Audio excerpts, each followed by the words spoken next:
Hello. So I'm making a video here, just kind of what's going on in the world.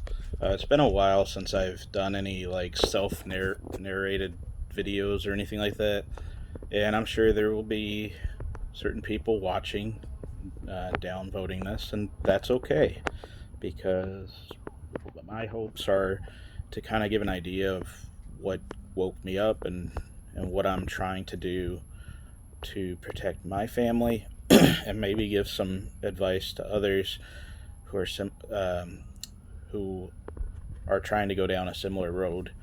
So I live in northwestern Florida, on the Panhandle, this area that we call Floribama, because it's more like Alabama than it is Florida like Miami. So our geology is different, our soil type is different, our conditions are different here. And one of the big things right now is in the Panhandle region where I'm at in Pensacola. Um, things are not so good. We're constantly in the news about COVID-19 spreading. There's a lot of controversy with Florida and the COVID vaccines. At this point, we can only do what we're in control of. So one of my concerns that I did is I actually figured, what are some of the essentials, like countries that have gone through this before? So Venezuela actually comes to mind, where a lot of people were trying to make money with Bitcoin and Bitcoin mining to try to sustain themselves. And Venezuela was going after a lot of people, claiming that they were committing fraud by essentially using too much power and causing power shortages. So right now, like if you go to a fast food restaurant, they have a shortage of workers. Sometimes you're waiting in line for hours because people don't want to work. Other problems are getting certain electronic components like processors, video cards. Of course, cars have gone up in price. And I wanted to lock in and get solar panels. So, hypothetical, if we ran into a situation where, let's say, people are just not working and maintaining the lines or the grid, we're in trouble. We need power. So, I wanted to get enough power to be able to power this home and have some excess. I don't have battery packs. I am still tied into the grid, um, but it is an option I'm looking into. Florida, from my understanding, does have homesteading, and don't quote me on this. I believe that you have to meet certain qualifications to go off grid. So I just want to kind of show here uh, some of the different things that I'm doing for solar and how it's benefiting us. Okay, so this is an application by SolarEdge that I'm using, and it shows how much power we're generating actually right now. So the production, these are monthly statistics, but you can break it down into quarterly. And then this just kind of gives a cool example, like, hey, how much CO2 emission have you saved? And I can even view how much each of my panels are actually generating here at the house. And if you want to find out more about these panels, you can actually select and see different information about each individual panel.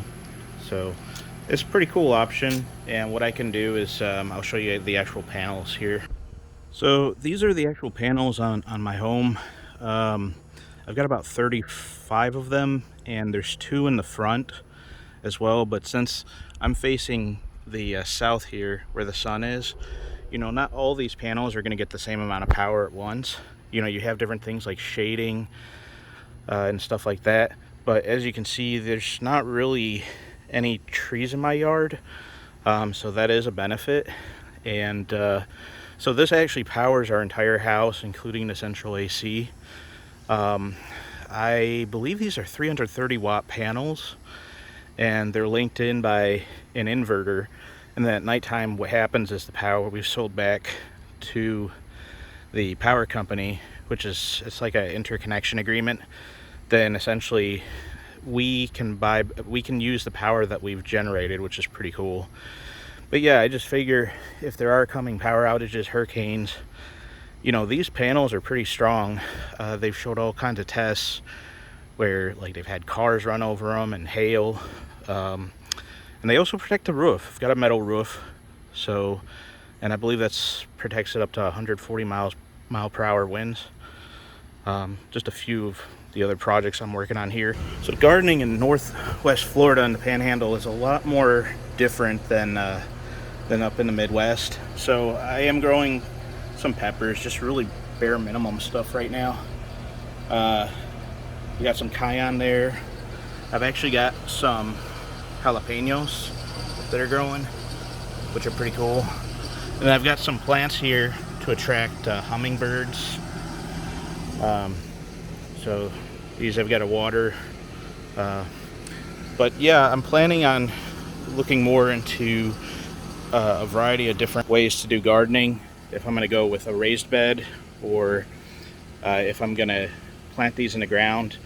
I'm starting to look into other options on tilling, and I'm actually checking this hole right now for soil drainage to see if that will work out for my citrus tree. Unfortunately, we do have sandy, loamy soil, which is considered prime farmland apparently.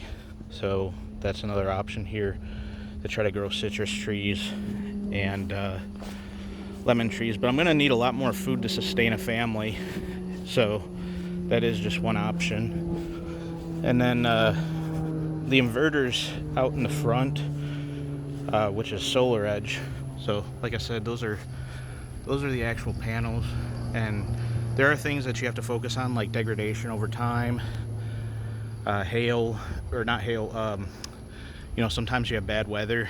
So all things I'm looking forward to. But yeah, this was just kind of a short series to kind of go through what I'm planning, and if others are thinking about the same thing. So hopefully I'll be able to release some more, and if people are interested, I'll start a series. But thanks for watching.